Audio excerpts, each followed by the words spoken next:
je vais vous donner les points, expliquer brièvement comment il faut faire et tout. Pour prendre soin de votre, je vais appeler ça la foufoune, parce que c'est plus mignon et c'est mieux.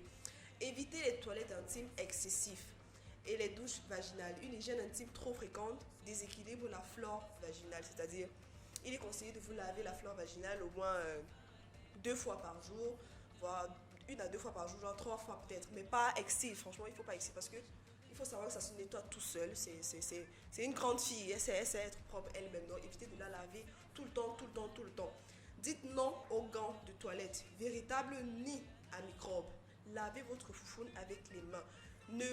C'est ce que maman me disait toujours, généralement. Quand tu te laves, quand tu frottes ton corps et tout, ne continue pas avec ton gant pour frotter ta foufoune. Parce que ce que tu prends sur ton corps là, tu pars déposer sur ça. Et ça absorbe les microbes comme si c'était vraiment, je ne sais pas. Donc évitez.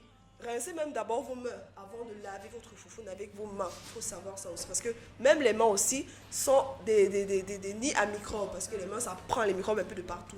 Choisissez bien votre solution lavante intime. Parce que les filles, bon, elles vont se dire ok. Déjà, on sait qu'on ne lave pas la foufoune avec le savon qu'on vend un peu partout là. Donc, il y a des solutions pour laver la partie intime. Il faut bien choisir une solution qui a un pH vraiment, vraiment physiologique. Genre vraiment neutre. C'est-à-dire le pH ne doit pas être élevé, ça ne doit pas être trop bas. Ça doit être vraiment neutre. Aussi, après la toilette intime, séchez-vous soigneusement avec un linge doux. Quand j'ai dit c'est l'autre fois que j'avais la serviette pour ma foufoune, on m'a dit c'est là que c'est rien, je faisais ça pour la télé, mais vraiment, j'ai un petit truc toujours quand je finis de me laver.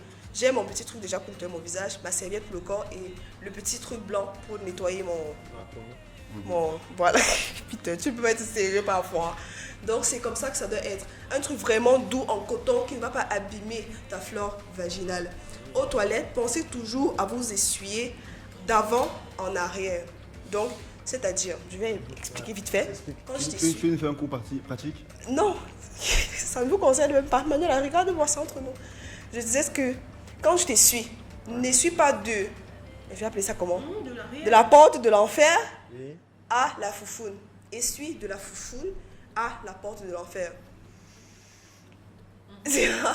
Oui, bon, un peu comme Gabi est en train de faire. Donc, pas l'inverse. Parce que on sait bien que la porte de l'enfer, parfois tu ne nettoies pas bien, il y a les résultats.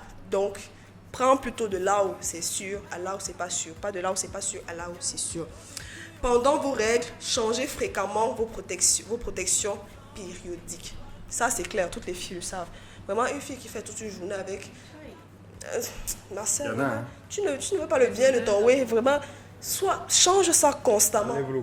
Quand tu sens déjà que vraiment, parce que ça se sent, non, il y a une odeur qui change après là. Ça se sent. Oui. Donc dès que tu sens ça là, n'attends même pas de sentir ça. Quand tu vois déjà que c'est un peu trop. On dit souvent qu'à partir de toutes les 6 heures. Oui, tu dois changer. Donc il faut savoir. Et surtout, bien changer avant de dormir. Parce que quand tu dors avec ce que tu as passé peut-être la journée avec, ou je sais pas comment expliquer ça, mais vraiment avant de dormir, être sûr d'avoir changé sa protection. Une femme doit avec le gâteau. Oui. Sinon, tu vas salir le lit, non. Vraiment. Dans la salle de bain. Avant de dormir, ça s'arrête, les écoulements s'arrêtent. Tu as pause, non, c'est la nuit. Elle veut dormir. Bon, tu te réveilles à quelle heure? Même vers 11h, non? Ok, je le commence à 11h. Porter les couches. Aussi, bon, un dernier pour la rouge, je pense que j'ai assez parlé. Évitez les sous-vêtements qui favorisent les frottements. Exemple, les strings. Ouais, c'est bien, c'est vrai qu'on porte tout ça. Vraiment, je parle même comme ça, mais... Est-ce que tu vois? Mais... C'est pas conseillé, mais... il faut éviter. Parce que c'est vraiment, les frottements là, ça abîme le... Vraiment, c'est trop fragile, c'est trop délicat, donc ça abîme. Donc voilà, c'était quelques conseils pour vous, mes copines. Et mes copines seulement, parce qu'on était seulement entre filles aujourd'hui.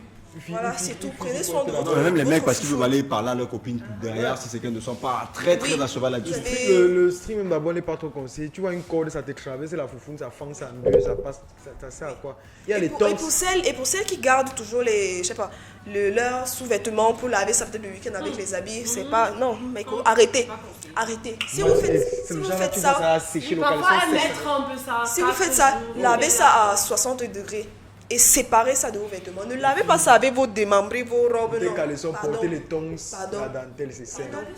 Ne lavez pas ça avec le détergent. Ça doit être, c'est tellement doux et délicat, vraiment. Éviter le